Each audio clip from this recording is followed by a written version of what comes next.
everyone, and welcome. Today I'm honored to speak with someone truly inspiring, Jennifer. She is a head and neck cancer survivor who's shown incredible strength, resilience, and heart. Not only has she gone through an intense journey, but she's also touring across Canada right now to raise funds and awareness for others battling cancer and who have the same illness. We're proud that Oral Sign products could play a small role in her journey, and we're even happier and prouder to be sharing her story here today. So, hi, Jennifer. Hello. How's it going? It's going really good. I'm happy to be visiting Montreal, and I'm happy to be able to come in and see the oral science program, see how everything works behind the scenes. Yeah, so we're actually in Oral Science headquarters today. I'm in marketing myself. Got to meet Jennifer at a trade show in Toronto, and it was very fun, and then she came back in to visit us today. So we can just start from the beginning. I want to hear a bit about your journey and everything from the start. So if you could just share with us when and how you were first diagnosed with head and neck cancer. Sure. It's kind of ironic because as a registered dental hygienist, I'm fully trained to do head and neck cancer screenings on my patients, and I ended up with some symptoms that I knew right away were sinister, and then it took me over 3 months to get the specialist to agree with me that it was cancer. Back on the Labor Day weekend of 2013, I was driving home from a shopping trip in the US, and my neck felt a little bit itchy on the right hand side, and when I went to reach up to touch it and scratch it, I noticed what felt like maybe a 2 by 2.5 centimeter lump on my neck that was fixed, and it was painless when I touched it. And so immediately feeling the texture of it and that I couldn't move it, I felt very nervous, and when I realized it wasn't painful at all, I knew something really bad was up. So that's kind of where it began. I went and saw several specialists. I was scoped by an ENT. I was scoped by a couple of head and neck oncology surgeons, and nobody saw anything that interested them in my throat. They felt that it was maybe some type of a developmental defect or a cyst. And I just kept at it and over kept going back until the tumor inside my throat had grown large enough that when the ENT scoped me in the beginning of December of 2013, he was finally able to see something that didn't look normal and took tissue biopsies to confirm that it was squamous cell carcinoma in my right tonsil. Wow.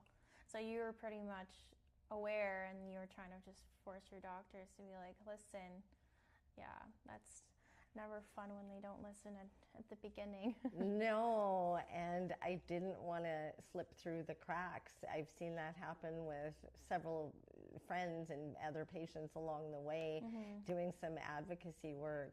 And so I always encourage people to not be afraid to go get a second opinion, not to be afraid that they're going to offend their doctor if they don't listen when they have a gut feeling that something's really wrong.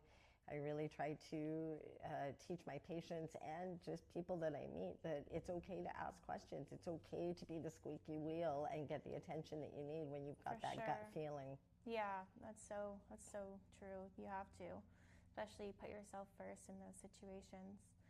And just by curiosity as well, how did the treatments when you were going through it, how did it affect your oral health specifically? Yeah, so I actually opted for a controversial new procedure at the time. I wanted a transoral robotic laser surgery. Historically, the surgery to remove this type of cancer would have meant splitting my lower jaw in half and opening my face to access the tumor, and I would have lost the ability to speak or swallow, and I didn't want that. And I also had that same gut feeling about the chemotherapy, and I didn't really want that either. The gold standard at the time was chemo and radiation. So I did have the transoral robotic laser surgery. They removed about a baseball-sized mass of tissue from the back of my throat, including a section at the back of my tongue. And then I ended up having 30 lymph nodes and a salivary gland removed as well. So they had not reevaluated the staging for head and neck cancers that are related to the human papillomavirus at the time. So at diagnosis, I was told I was stage 4. And so there was not just the physical effects of knowing that you have cancer and going through the surgery and then 6 weeks of daily radiation sessions to follow, but there was also definitely some PTSD and emotional issues that were attached to that stage 4 diagnosis. It was extremely frightening.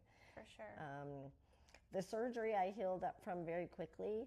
The radiation treatment is a whole nother. It's a little bit barbaric. They make a mesh plastic custom fitted mask that has clamps all the way around the frame of it. And so they literally bolt your head to the table every day for 6 weeks while you go through the radiation treatment. I'm not claustrophobic, so I was okay with that. Yeah. But after about the second week of radiation, the side effects start to kick in, and I developed ulcers and canker sores all throughout my mouth and burns all over the soft palate, the back of my throat, the insides of my cheeks and my tongue. And it got to a point where I really couldn't even swallow my own spit. It was pretty brutal. Yeah. And so the effects from that also kill my ability to develop, to produce saliva. And so that has been probably the biggest ongoing battle that I fight, is keeping the oral cavity moist and keeping my teeth healthy without the constant washing of minerals from the saliva. Yeah. That's where oral science has come in and provided me with products to help stimulate some saliva production so that I can sleep comfortably at night. Yeah. And also fluoride products and the xylitol products to preserve my teeth. Yeah. So that I don't end up with rampant decay. Yeah. And just to explain to a bit everyone why saliva is so important in order to maintain oral health. Maybe just explain that a bit. Sure. So the oral cavity goes through a constant influx of mineral balance for the teeth. There are lots of acidic foods that we eat that cause the surface of the teeth to have less mineral content, and the saliva is full of minerals, which actually replenishes the content of the teeth to keep the environment stable and to prevent cavities. And so without that saliva, it's harder to swallow, but it puts people at much greater risk of tooth decay as well. Yeah. And the xylitol, which stimulates production of some saliva, also really helps to protect. There's many anti-carious effects or anti-cavity effects with the xylitol products. Yeah, for sure. And then how did you come across oral science at first, and how did it make a difference within your journey? So I first discovered oral science through a colleague of mine, Joanne Jones, who introduced me to their products. And then I had the pleasure of meeting the founder and president, Daniel Menard. And he really just has done such an incredible thing by supplying me with products throughout my journey for the last 11 years. And has shipped me basically whatever I need, from toothbrushes to fluoride to Xylamelts to the Riemann toothpaste. I can't say enough about how grateful I feel. It's thanks to oral science that I'm still able to smile and have a mouthful of healthy teeth. Yeah, that's so nice. Nice guy, Daniel Menard. And what were your favorite products? Right here on this table, we pulled out a few. I know we've been talking about it prior, but what have you been using for the most part throughout your time? So throughout the whole time, I have used the Riemann toothpaste. It really helps with sensitivity from dry mouth, and also helps to remineralize the tooth surface to prevent decay with the nanoparticles of the medical hydroxyapatite. That makes a huge difference And the Xylomelt, I absolutely love. I go through about a box a week of the Xylomelt. I use them day and night when I'm speaking, when when you're speaking, it's amazing. When I was in the clinic talking with patients, I would have Xylomelt in my mouth all day long. Otherwise, I just end up losing my voice very quickly. I also use the X Pure Opti Rinse, and I actually use it daily as a rinse. I use the 0.2%.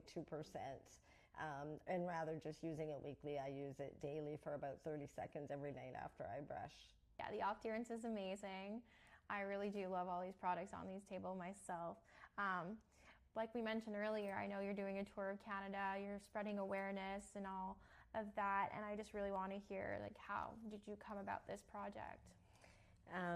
In the wintertime, I was actually in the U.S. visiting one of my sons, and I hung up my scrubs in the clinic last November.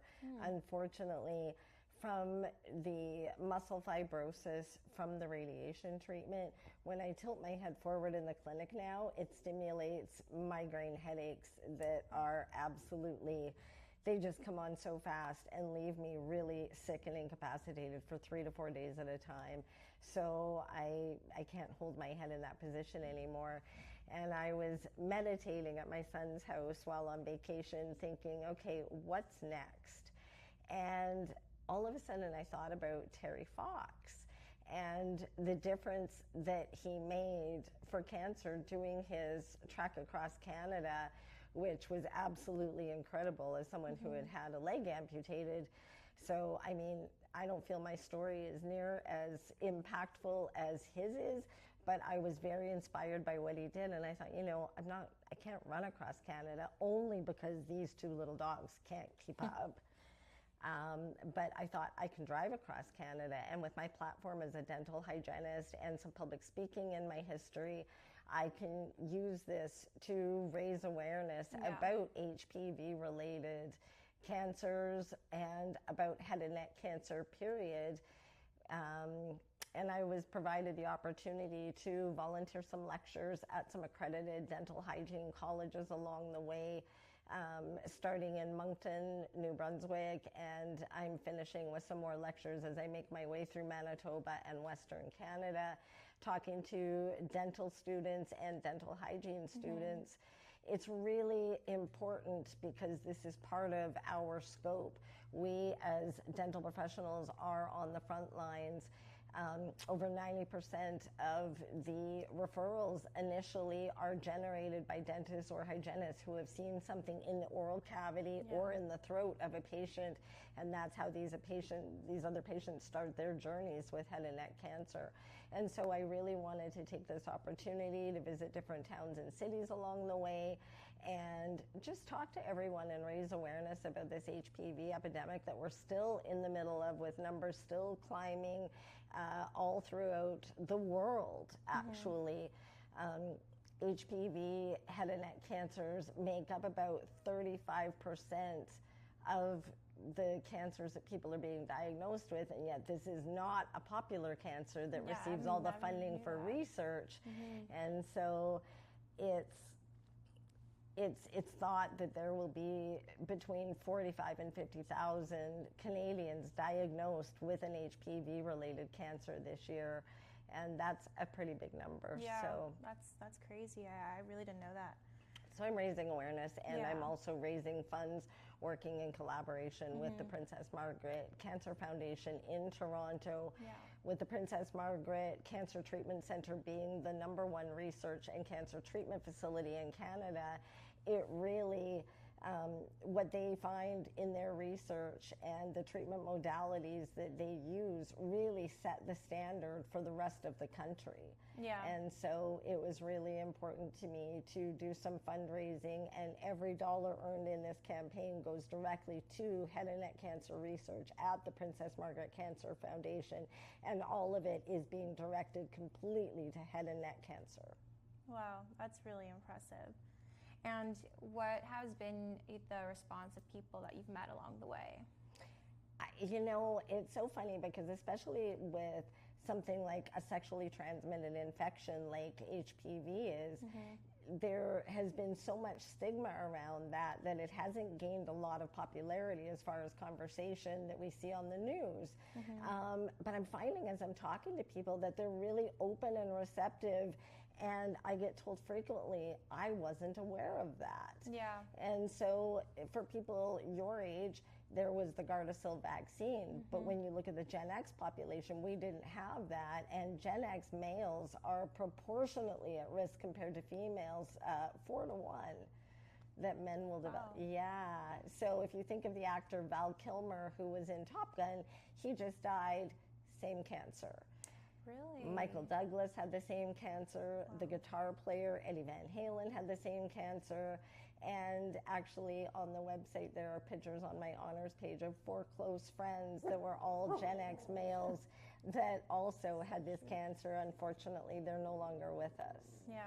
And so in their honor, because I still have a voice, I feel compelled to go forward and make a difference for all those yet to come. Yeah, for sure. I didn't realize it was that, prominent, is that the word, in our society? Prevalent. Yeah. Is there anything you'd like to say to fellow survivors who are still fighting, or just people who have supported you in general, to close out? All I can say is that it took a long time to crawl out of the depression that accompanies head and neck cancer. One of the things that is something that I want to put across is that of all of the cancers out there, head and neck cancer boasts the highest depression and suicide rates of all cancers. It affects the ability of the patients to speak and to swallow. So when you think about people communicating and staying within their social circles, head and neck cancer patients can really struggle with this. I know I myself choke frequently on my food, and without saliva, talking for extended periods or in noisy places or even restaurants becomes quite taxing. And so head and neck cancer patients end up quite isolated.